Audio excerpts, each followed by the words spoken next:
Glad to be here to share Biocon's initiatives on learning and development, learning programs for women in leadership positions. One of the key reasons we came up with the program was to look at women leaders, increasing the number of women leaders in the top leadership, which is normally the challenge in most organizations. When we look on the top, we don't find so many leaders, though we are led by Kiran Majumdar-Shaw.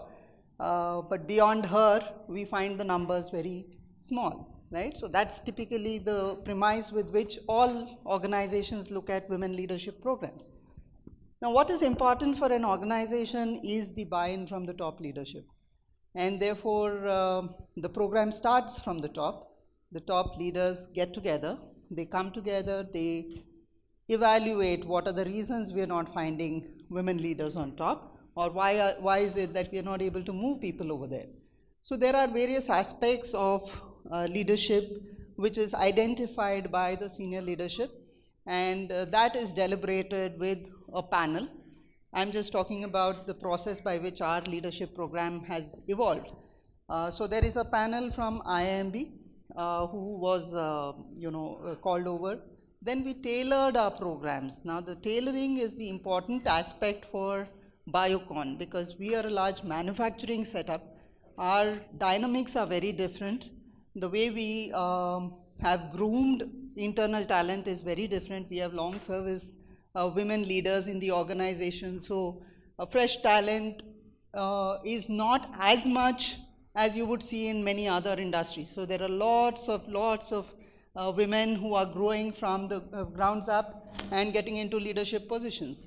So thereby there is a certain element that needs to be caught up for women leaders, particularly to groom themselves into the higher positions. Now, like everybody said in the previous sessions, everyone's gone through the breaks, everyone's had their challenges, they've come back, they've decided, they're making a mark, but is that enough, or do we want more? And thereby we've identified various aspects of leadership that we wanted to train the women leaders in. Now we came up with what would be good for the women leaders. 1-day program, 5-day program, over a span of what duration? So what we did is, we identified this program into 2 phases. The first phase was the learning part, right? So the learning was mixed classroom training. It was in IIMB, so we had 3 modules. 2 of the modules were in IIMB. It was spread over 3 months, and the 6 days were in, at a gap of 6 weeks or so.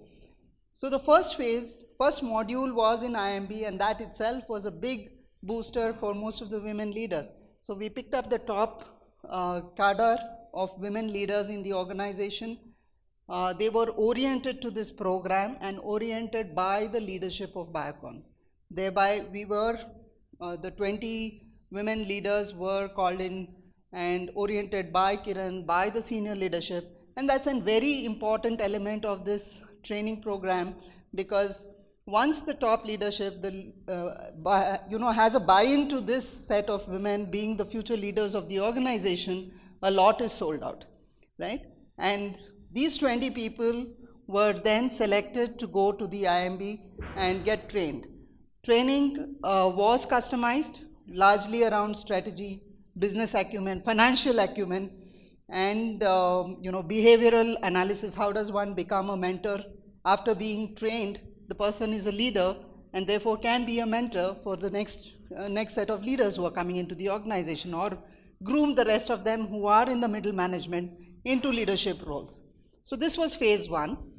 And I think as one of the attendees of the training, I can very proudly say that the kind of camaraderie that this built in amongst us women, the way we interact with each other as women leaders in the organization, the way we are received in the organization has changed dramatically for all of us. And largely so because the top leadership was part of this journey all through. Why they were a part of this journey? In phase 2, we had an action learning project. And these projects were live projects from the organization. So we had, let's say, for example, a contract manufacturing organization. We needed to do a market research, reach out to contract manufacturers, get leads, talk to people in the live environment. I'm not talking of a project in the sense of a project work for a certificate. These were live projects that 6 teams worked on, and 6 teams of all women, led by or mentored internally by leadership of Biocon. Most of them were men, and the IMB professors who were experts in the respective areas. So I spoke of one project which was contract manufacturing.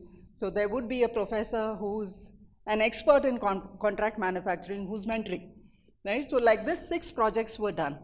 The action learning project specifically was the turning point for most of us in that program. And reason it's been so is that it went cross-functional. We went beyond our function. We got to work in a different department. We got to understand what are their challenges, and we just deep dived. We had no clue about that area, but because we had done the 6 program, intense program in IMB, we were to apply our learning in the project. We just deep dived into that project. We got absolutely brilliant guidance from the leadership and IMB, and that helped us, break our bonds and stretch ourselves and present back to the organization a live case with a solution. That was really remarkable, because being able to turn around something in an area where we've just not stepped in. We spoke of returning mothers. Am I confident? Can I do it? This was stretching our bounds at this stage. Once you reach the leadership level, you're further stretching your bounds to see whether you can cross your bounds, get out of your comfort zone, go into another function, work in that function. You don't know anything about that function, but you're going to work in that function. You're going to come out with a project and present it to the panel, which is the CEO, which is the leadership team, and the panel of mentors from IM. So this was the program that we went and attended. And I think the proof in the pudding is in seeing how many of us made it to the next level, right? So the next level was the promotions. We were doing it around that time. So 15% of this population got assigned to critical leadership positions in the next cycle, right? So this is really the journey that the Women in Leadership program had for many of us in the organization. And the way we look at it, taking it forward, is the next level of women. So the next level of women are now going to go through another program, which is going to be an extended arm of this program, and we would see many more people being able to come into the mainstream of career growth, aspirations, being able to look at why they should invest in themselves. I think the biggest challenge is that we do not invest in ourselves as we grow in our careers. Another important aspect, I just spoke of phase 1 of the program. While phase 1 ended with action learning project, we got beautiful certificates, we were applauded across the organization, there's a sense of pride, we got our recognition, leadership recognizes us, identifies us for key roles or key projects. Thereafter, we got the opportunity to be mentored by one of the leaders. So it's a 6 months mentorship.